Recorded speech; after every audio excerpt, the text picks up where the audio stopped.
Révélation maintenant avec une nouvelle affaire, Bernard. Nous étions à Djibouti, nous avons du côté du Koweït où un homme met au point un brevet qui permet d'éteindre les puits de pétrole de manière rapide, mais surtout de les réutiliser juste après. Ce brevet vaut des millions de dollars. Stupéfaction, il s'aperçoit qu'on lui a volé. Petite rectification, des milliards de dollars. Milliards de dollars. D'après l'enquête menée par vos journalistes, Julien. En réalité, c'est très simple. Vous vous souvenez de ces puits de pétrole qui flambaient après le départ précipité des Irakiens à la fin de la guerre du Golfe. Un homme, Joseph Ferraillé, pense avoir la solution. Il la propose aux Koweïtiens, après avoir déposé son brevet, auparavant, pour protéger son invention. Et à Koweït, on lui fait savoir qu'on utilise déjà son procédé. Donc, il est surpris, évidemment, il est stupéfait de savoir qu'on lui a volé son procédé et que des gens tentent de toucher de l'argent là-dessus. Nous allons voir maintenant l'enquête de Kader Ben Griba et j'ai l'impression, c'est une révélation ce soir, donc elle méritera un complément d'enquête bien sûr dans les mois qui arrivent, mais que c'est une affaire qui pourrait remonter très très haut. Regardez. Le 17 janvier 1991, l'opération Tempête du désert est lancée. Les Alliés déferlent sur le Koweït. En 2 mois et demi, le pays est libéré. Mais après les joies de la libération, il faut faire face aux incendies de puits de pétrole provoqués par l'armée irakienne en fuite. Officiellement, on compte 751 puits en flammes. Pour beaucoup, c'est une énorme catastrophe écologique, mais surtout économique pour les Koweïtiens. Au même moment, en France, un inventeur pense avoir trouvé la solution pour éteindre les puits rapidement et sans dommages. Au Koweït, Red Adair, le super pompier spécialiste de ce type d'incendie, annonce qu'il faudra plusieurs années pour arriver au bout d'un tel sinistre. Mais contre toute attente, le dernier puits est éteint le 6 novembre, soit 8 mois seulement après le début des opérations. Dans le monde entier, on se félicite et on s'interroge sur un tel succès. Cet homme, Joseph Ferraillé, considère aujourd'hui encore qu'il a été dépouillé de son invention. Je suis l'inventeur des systèmes d'extinction et de blocage des puits qui ont été utilisés au Koweït en 1991. Une révélation surprenante appuyée par des dizaines de kilos de documents édifiants sur une affaire qui représenterait des milliards de dollars. Seuls quelques articles de la presse helvétique évoquent cette affaire qui met en scène plusieurs personnages, dont Christian Bazano, expert comptable, un des 6 témoins essentiels. Le 24 mai 1991, il rencontre Joseph Ferraillé qui lui parle de son invention. Emballé, il décide de s'associer et de contacter les autorités koweïtiennes. Nous sommes rentrés donc en contact avec le Koweït. Ils étaient intéressés par nos procédés. Ils nous ont demandé d'envoyer un devis, ce que j'ai fait donc le jour même, le 14 juin 1991.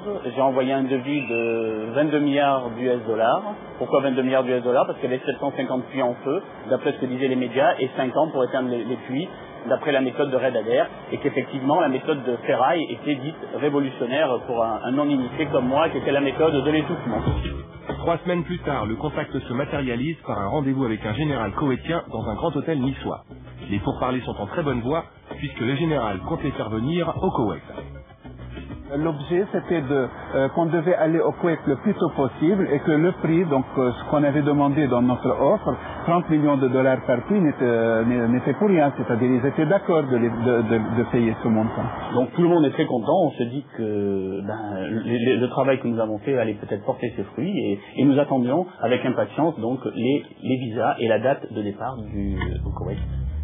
Mais le 28 juillet intervient le premier élément troublant de cette affaire.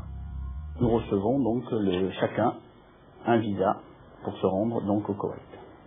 Mais il y a un problème, seul M. Ferraille, donc le principal, je dirais, intéressé dans l'affaire, ne reçoit pas des visas.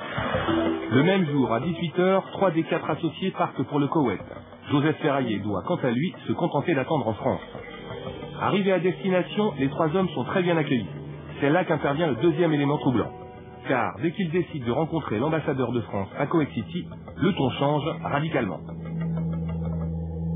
Il était très énervé, il nous a dit textuellement « Vous n'avez rien à faire ici pour l'extinction des puits de pétrole. Depuis le mois de mars, je défends les intérêts de 2 autres sociétés françaises. Vous n'avez absolument rien ici à faire au Koweït pour l'extinction des puits. C'est mon affaire, c'est moi qui défends les intérêts de ces entreprises. » La réaction les surprend, mais quelques jours plus tard, ils apprennent qu'un procédé étonnamment proche de celui de Joseph Ferraillé est déjà en fonction depuis quelques semaines.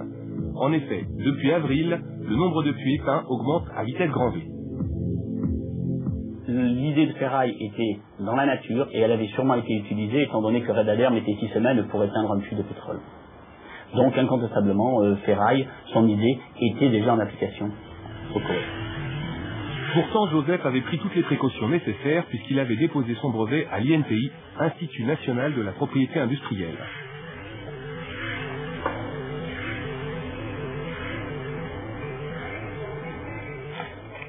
Alors, on recherche dans la base française,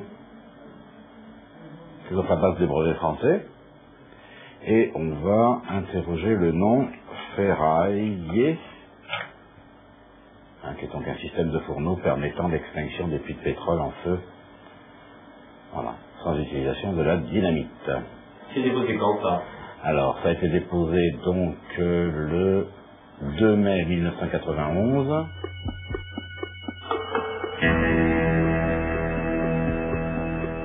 Alors, un brevet est un titre de propriété industrielle qui protège une invention et qui confère à son propriétaire le monopole de la fabrication et de l'exploitation.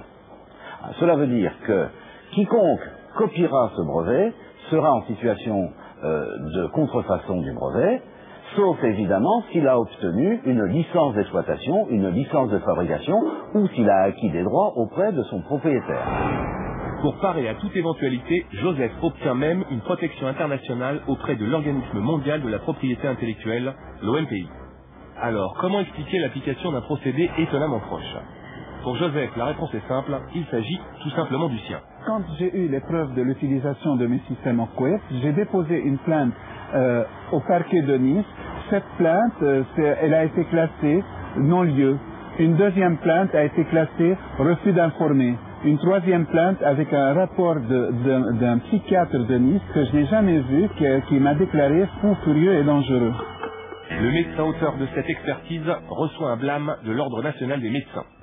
Désemparé face à cette situation, Joseph Ferrailler décide de mener sa propre enquête. En octobre 1991, j'ai contacté le bureau d'investigation international. Normalement, ils identifient des comptes quand il y a une escroquerie de ce genre-là.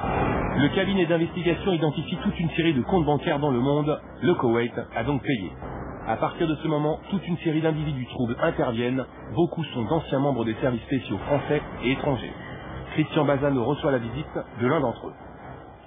Cette visite d'un détective privé que j'apprends quelques jours plus tard, qui est un ancien de la DST, m'a profondément surpris. Je me dis, qu'est-ce que c'est que cette affaire? Après la surprise, vient le temps des révélations et des pressions. Sans le savoir, Christian Bazano serait détenteur d'énormes sommes d'argent versées sur plusieurs comptes ouverts à son nom à l'étranger. Ce monsieur dit, monsieur, de toute façon, nous avons trouvé 5 comptes à votre nom, pour un montant total de 8 milliards 038 $. Et voilà les comptes. Ces comptes, de toute façon, la DEA américaine, c'est-à-dire la Drug Enforcement Administration, a mis des drapeaux sur ces comptes, et que si vous ne signez pas de toute façon, ils seront bloqués à tout jamais. Des sommes colossales auraient donc été transférées au nom de Christian Bazano sans qu'il le sache. Mais la DEA, organisme d'État américain chargé de surveiller les transactions douteuses, a tout bloqué, comme l'atteste cette déposition faite à la police genevoise. Pour trouver une issue à cette situation inextricable, une réunion extraordinaire est organisée en novembre 1995.